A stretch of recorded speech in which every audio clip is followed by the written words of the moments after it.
Hello and a very warm welcome to Rajya Sabha TV. I'm Tina Jha with news tonight. First up, a look at the top stories we're tracking this evening. On a day Prime Minister Narendra Modi meets top military commanders for the first time, India fires its indigenous nuclear-armed cruise missile Nirbhay successfully. Celebrations for AIADMK supporters on the party's 46th founding day. The Supreme Court grants interim bail to Jayalalitha. Finance Minister Arun Jaitley says government not reluctant to reveal names on black money, even as the centre tells the Supreme Court it cannot disclose all the details. And US nurse affected by Ebola quarantined in Maryland. Spain reports 3 more cases of infection. And the big story of the day first. Adding muscle to India's defence capabilities, the DRDO today successfully test-fired the country's first indigenously developed long-range cruise missile, Nirbhay. The missile was test-fired from the Integrated Test Range in Odisha's Chandipur Missile Test-Fire Range. The missile can strike targets more than 700 kilometers away. 3, 2, 1, now. Nirbhay or Fearless, the country's very first indigenously developed nuclear-capable long-range subsonic cruise missile. The missile can strike targets more than 700 kilometers away, carrying nuclear warheads, giving India the ability to strike deep within enemy territory. The cruise missile can be launched from multiple platforms, air, land or sea. It is a subsonic cruise missile that blasts off like a rocket, but then, unlike a missile, turns into an aircraft. Unlike other ballistic missiles like the Agni, Nirbhay has wings and pronounced tail fins. Nirbhay is very maneuverable and can fly at treetop level, making it difficult to detect on the radar. Once near the target, it can even hover, striking at will from any direction. It gives India the capacity to launch different kinds of payloads at different ranges from various platforms at a very low cost. It can be launched from a mobile launcher as well. The missile has a fire and forget system that cannot be jammed. This cruise missile is a long-range cruise missile hugging the surface of the sea or land and through the valleys at 10 to 15 feet. It can carry on and it cannot be picked up by the radar deep within the enemy territory, 700 and 1,000 kilometers away. It can carry out a very accurate launch. India's answer to America's Tomahawk and Pakistan's Babar is a huge scientific achievement for the country. Prime Minister Narendra Modi congratulated the scientists on successfully test-firing the nuclear-capable missile. I think we are now established globally as a proud nuclear nation where capability may be 100 units, but the restraint is even more than 100 units. That is why we are called a responsible nuclear power. That is why the world respects us.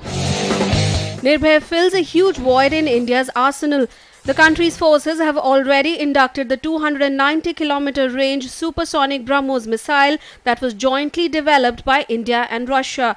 The DRDO is developing 4 versions of Nirbhay: land, ship, air and submarine, and the first land attack cruise missile will be delivered in 3 years. Bureau Report, Rajya Sabha TV. And to discuss more on that story, we have with us today retired Commodore C. Uday Bhaskar, who's also a director at the Society for Policy Studies. A very warm welcome to Rajya Sabha TV, Commodore Bhaskar. A very big day for India indeed. India's first indigenously developed nuclear-capable subsonic missile. What do you think it means for India, also for its military? Basically, this is a very important development in terms of India's technological capabilities in the missile domain. You may recall that the DRDO had tried to carry out a similar test last year and it was not successful. This was the first test for the Nirbhaya and that particular test had to be aborted fairly soon after launch.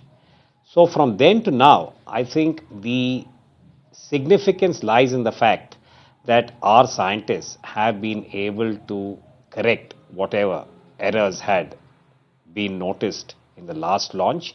And today we have an indigenous capability for designing, developing and testing a cruise missile with the kind of characteristics that have already been identified, 1,000 kilometers in range and the ability to even carry out treetop maneuvers. So to that extent, I would say the indigenous capability has been established. But mind you, a missile of this type would have to go through a series of tests for various other parameters before it is operationally inducted into the armed forces. So technologically, a big plus. Now we have to carry out the other steps to ensure that appropriate operational induction is feasible. Commodore Bhaskar, obviously India is not the first country to have, treaded on this path. Do you see this as an answer to US's Tomahawk and Pakistan's Babur missiles? Well, I think actually that's a very good point to reflect on, that as far as cruise missiles and their technology are concerned, the major powers, particularly the United States and the former Soviet Union, had acquired this more than 40 years ago. And then they refined them. And both the United States and the former Soviet Union had acquired cruise missile capability, of which the best known is the United States and its Tomahawk. Again, it can be launched from various platforms. There is the equivalent of a conventional warhead on a Tomahawk and a nuclear warhead on a Tomahawk. But let me just add here that having gone down that path of using a cruise missile, both the former superpowers, meaning the United States and the former Soviet Union, took a conscious decision not to have nuclear warheads on cruise missiles because it was not contributing to the stability as far as the deterrence issue was concerned. So I think these are some of the lessons that we need to acknowledge in India's own path and ensure that at the end of the day, while it is indeed very, very commendable that our scientists have given the armed forces or the military this kind of a capability, how you use it will call for a very, very obviously, careful Commodore calibration Bhaskar, it's a matter of great regional pride. strategic environment. Obviously, it's a matter of great pride that, Absolutely. Pride is there in terms of... It's India's first indigenously developed missile. Also that, now we are prepared for any kind of eventuality. But do you see this nuclear missile disturbing the stability in the Indian subcontinent? Yeah, I think we have to be very cautious there because I think one of the standard taglines today has been nuclear tipped, nuclear tipped, nuclear tipped when we talk about the cruise and the Nirbhaya in particular.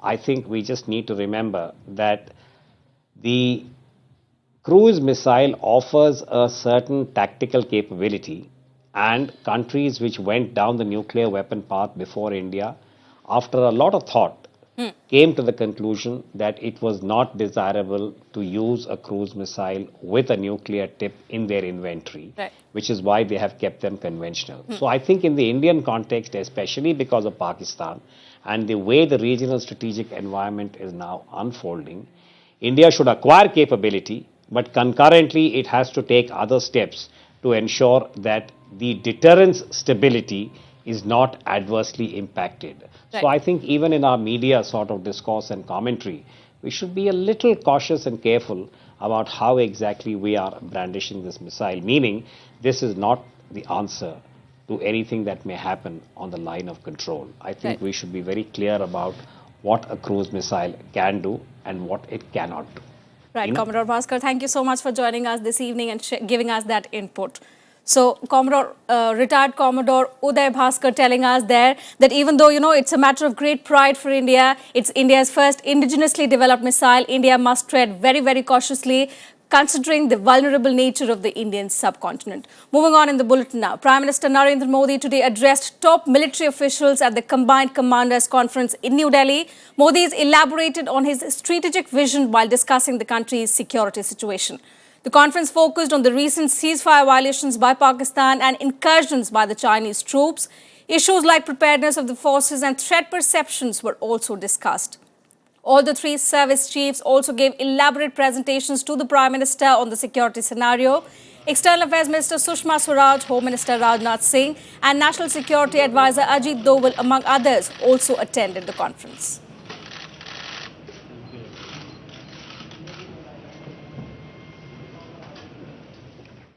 And the Lok Sabha Secretariat says there's no minimum percentage of seats required to appoint the leader of opposition in the Lok Sabha. According to a PTI report, the Secretariat said this in response to a query by Mumbai-based RTI activists. The RTI application had sought information on the compulsory minimum strength required for the appointment of the leader of opposition.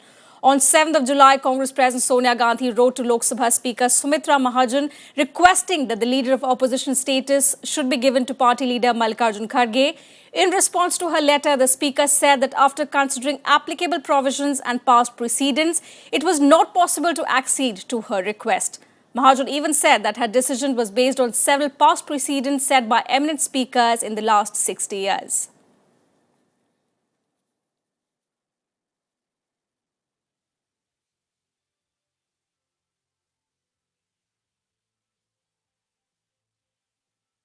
In fact, let's go across to our correspondent Vishal Daya, who's joining us on the phone line. Vishal, a very different perspective of what we heard on the 7th of July. The Speaker had rejected the Congress's appeal of giving the leader of opposition status to the Congress. And now the Secretariat saying that there is no minimum percentage that's required for this position. So the contradiction, how to view that?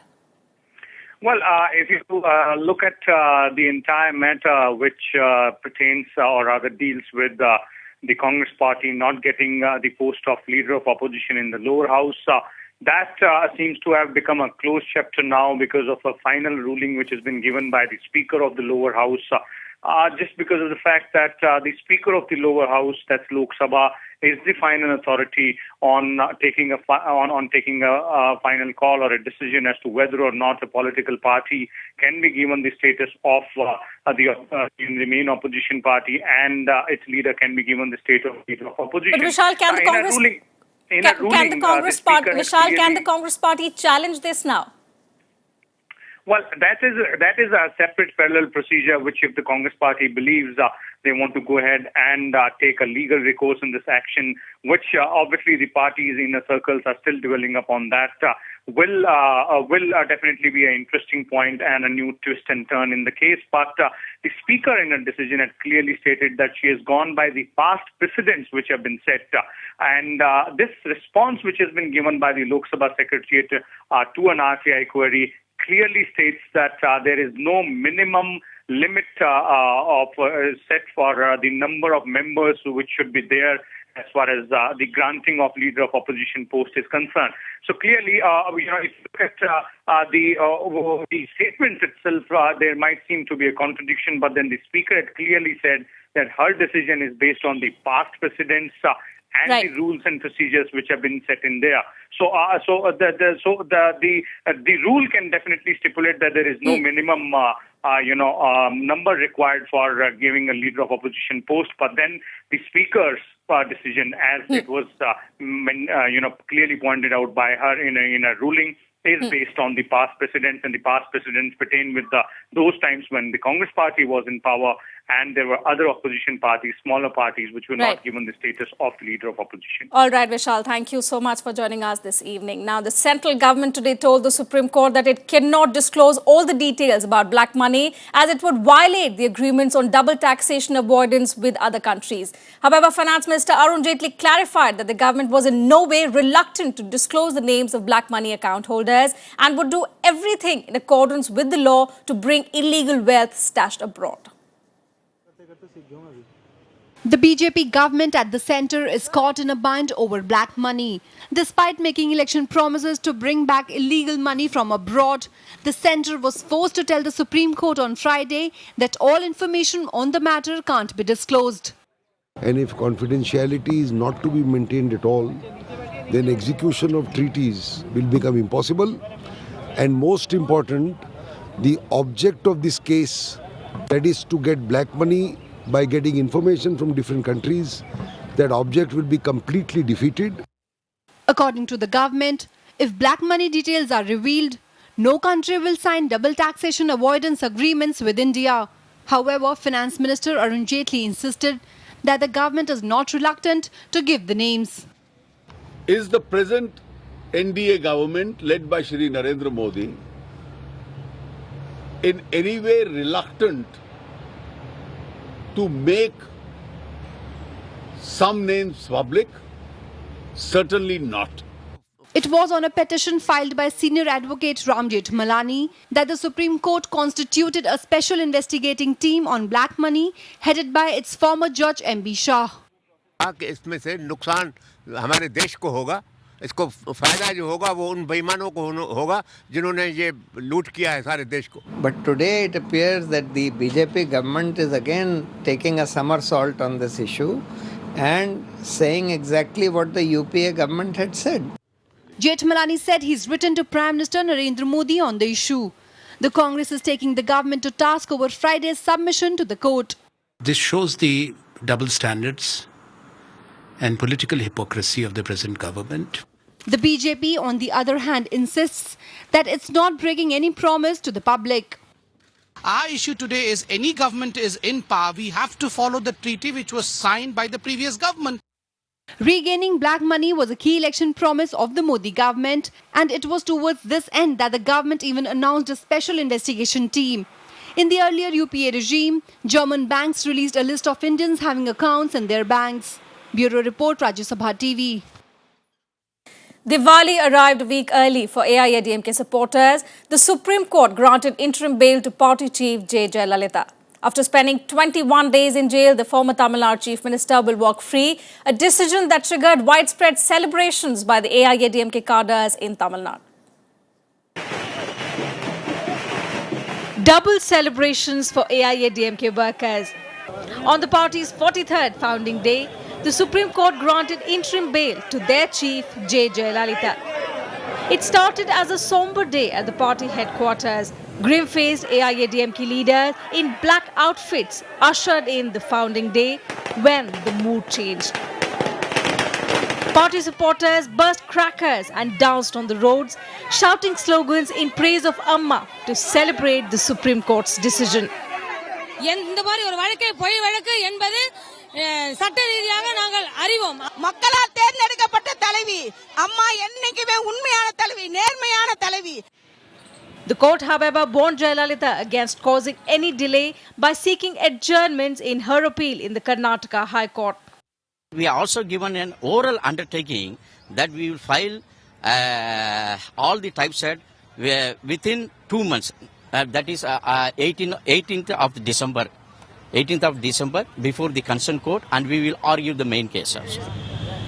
The Supreme Court bench also asked Jayalalitha to direct party workers not to create law and order problems. She should instruct all our party people to behave like civilized citizens, which they are not behaving just now, and see that no violence takes place. At that stage, the Chief Justice remarked, if Mr. Subramaniam Swamy makes a statement that he has been attacked or somebody else has been attacked, we'll take it seriously and we will again consider what to do about our bail. Other political leaders also reacted to Jayalalitha getting bail. If it has been granted to her, and whatever be the conditions, I'm sure they will follow those conditions.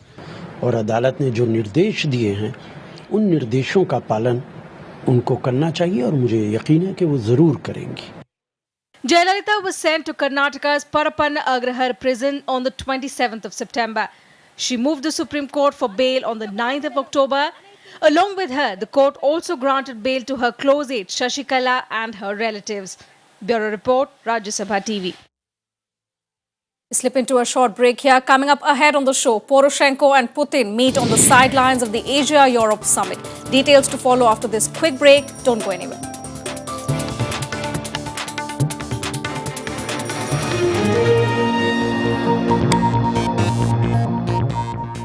Welcome back. You're watching News Tonight. Recent incidents of attacks against people from the Northeast have brought into sharp focus the need for tough laws against racial discrimination. But sociologists believe more than tougher laws, changing the mindset of the people is the need of the hour. Stop racism!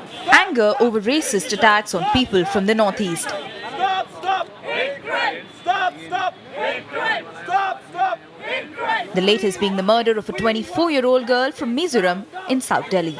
This is the third attack on people from the region this week. The earlier two in Bangalore and Gurgaon were termed racist attacks. The team of us will be going to ensure that the government of India is met, and we appeal to all political parties to immediately enact the anti-racial discrimination law. Some arrests have been made in the two attacks in Bangalore and Gurgaon earlier this week. There are also demands for the implementation of the Best Barua committee that was constituted to listen to grievances of people from the northeast region living in other parts of the country. Any fundamental activities to the extreme is disturbing. We have to contain that kind of forces anywhere in the country. One of the most important recommendations of the committee is to enact anti-racial law. We have been pressing for it at various forums, including the forum of the MPs from the Northeast. Being a Manipuri or a Mizo or a man from Arunachal or Nagaland, that does not mean that we are not part of India. We are an integral part of India. This is not the first racist attack in the national capital in recent times. In February, Arunachal student Nido Tanyam was killed. 3 African students were also attacked at a metro station recently. हमारे प्रधानमंत्री ने स्वच्छता का आंदोलन उठाया. ऐसे एक आंदोलन ये भी उठना चाहिए भारतीय एकता के बारे में. The attacks display intolerance for different races in the country. Even the Constitution of India says that no person can be discriminated against on the basis of colour or race. With inputs from Anu Devan, Bureau Report for Rajya Sabha TV. And here's all the other news and updates from across the country in our special segment Nationwide. The Indian rupee managed to resist its fall against the dollar on the currency market. The rupee strengthened 40 paise to end at 61 rupees 44 paise against the dollar. But traders said they wish to remain cautious given the uncertainties about global economic growth. In West Bengal's Burdwan district, the National Investigation Agency found at least 40 hand grenades at a house near the spot where the 2nd October blast took place. The NIA, along with the NSG commandos, defused the hand grenades. The state police missed the spot 8 days ago when they investigated the site. The NIA also found airgun pellets, sharp-edged weapons and jihadi literature in a madrasa. Pakistan violated ceasefire twice in the Poonch area along the line of control on Thursday night. India retaliated strongly to the transgression. The incident continues a long series of such violations by Pakistan since July.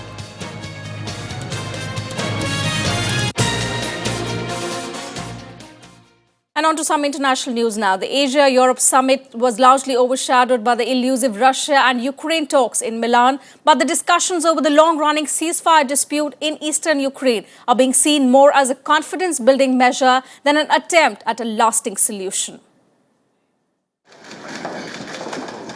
The ASEM summit in Milan was focused on talks between Russia and Ukraine. Russian President Vladimir Putin met with Ukrainian leader Petro Poroshenko along with European leaders early on Friday morning. The two sides discussed the faltering ceasefire in eastern Ukraine and the dispute over natural gas supplies. It was good, positive. Демонструємо єдність і солідарність з Україною. Я думаю, що це дуже. The Kremlin said serious differences remain, even as it accused some participants of taking a non-flexible approach. European leaders urged Russia to do more to end constant violations of the agreed ceasefire. We have offered to continue our talks, namely in terms of energy.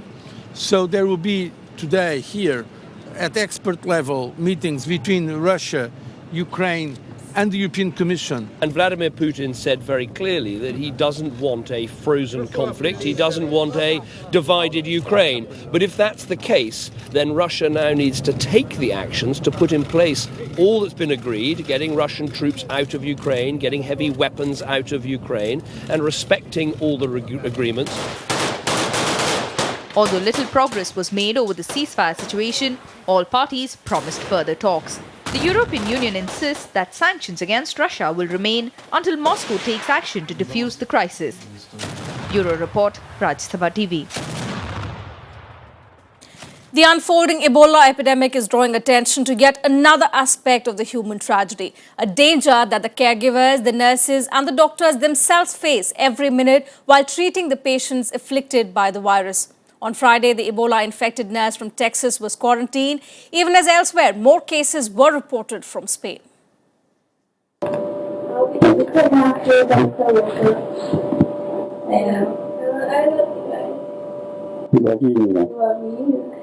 This visibly shaken and teary-eyed patient is Nina Pham. I'm really proud of you. The first Texas nurse to be diagnosed with Ebola after treating a Liberian man at a Dallas hospital. There's no crying. Well, happy tears are okay. A Texas hospital released this video of Pham, who was herself treating patients till a few weeks back. Pham is now fighting the disease, proving how even the medics are not immune to the risk of contracting the deadly virus, despite wearing full protective gear while treating patients. She's being transferred to an isolation unit at Maryland that has specialized units to handle such infectious diseases. In Spain, 3 more Ebola patients were hospitalized. Spain has been on high alert for the virus since the first case outside Africa was detected in the country.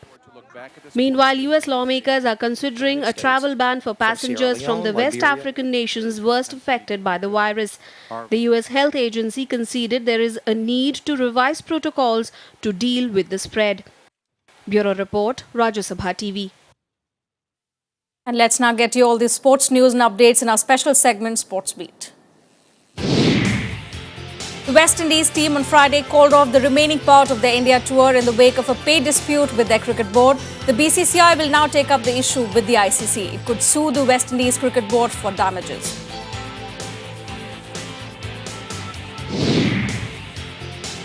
The All India Football Federation has signed up a deal with the FIFA's subsidiary early warning system. The move is intended to ensure that the Indian Super League and other domestic and international matches are corruption-free.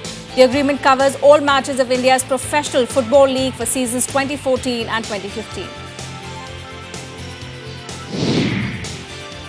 World number 5 David Ferrer beat world number 93 Tobias Kamke 7-5, 6-1 to progress to the third round of the Vienna Open. Ferrer won 79% of his first serve points. He's chasing a place in the ATP season finale for a 5th straight year.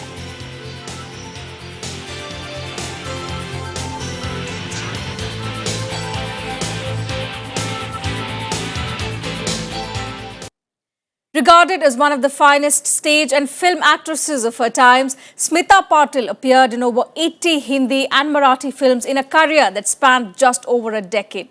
On her 59th birth anniversary, we leave you with scenes from some of her most memorable movies. While you picture this, we take your leave. We'll see you same time tomorrow. Good night and thanks for watching.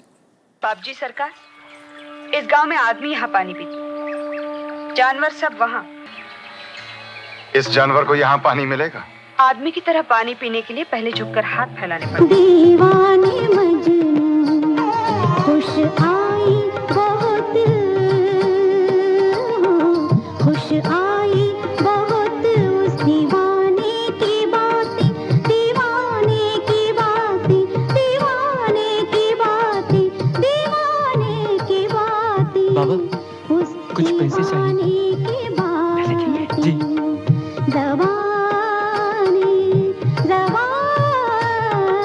ज़बानी बदल